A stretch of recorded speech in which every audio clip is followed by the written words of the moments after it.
સુરતમાં DCP zone 3 દ્વારા થેલેસેમિયાગ્રસ્ત બાળકો માટે મહારક્તદાન કેમ્પનું આયોજન કરાયું હતું. સુરત પોલીસ કમિશનર અનુપમસિંહ ગહેલોતની અધ્યક્ષતામાં યોજાયેલા કેમ્પનો મુખ્ય હેતુ શહેરના લગભગ 1100 થેલેસેમિયાગ્રસ્ત બાળકોને મદદરૂપ થવાનો છે. નાયબ મુખ્યમંત્રીની સૂચના પ્રમાણે શહેર પોલીસ દર મહિને ઝોન પ્રમાણે રક્તદાન કેમ્પનું આયોજન કરે છે. કતારગામ સ્થિત પાટીદાર સમાજની વાડીમાં યોજાયેલા કેમ્પમાં શહેર પોલીસના જવાનો તેમજ સામાજિક સંસ્થાના સભ્યોએ ઉત્સાહભેર રક્તદાન કર્યું હતું.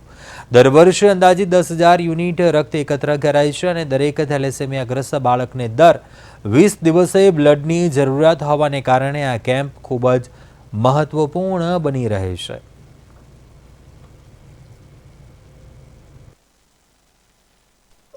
સુરત સિટીમાં રહેતા લગભગ 1100 જેટલા અમારા થેલેસેમિયાગ્રસ્ત બાળકો છે, જેના માટે જો સમયાંતરે બ્લડની જરૂરત રહે છે.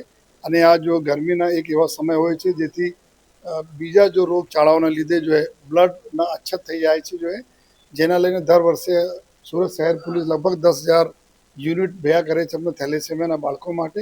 એને જ ભાગરૂપે આ વર્ષે અમે લોકો સ્ટાર્ટ કરી છે, જેમાં ડીસીપી ઝોન 3 રાઘવ જૈનના નેતૃત્વમાં તમામ પોલીસ સ્ટેશનો અમારા જો અધિકારી કર્મચારીઓ અને અમારી પ્રજાજનો આ બધા અત્યારે બ્લડ ડોનેટ કરી રહ્યા છે.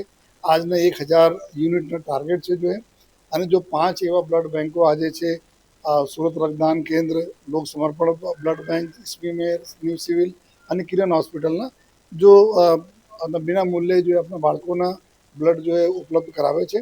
તો અહીંયા આજે આ કામગીરી ચાલુ છે અને મારા આપના થકી બધાને રિક્વેસ્ટ કરીએ છીએ કે આવનાર માસમાં બી અમે દર માસ જો એક ડીસીપી अपना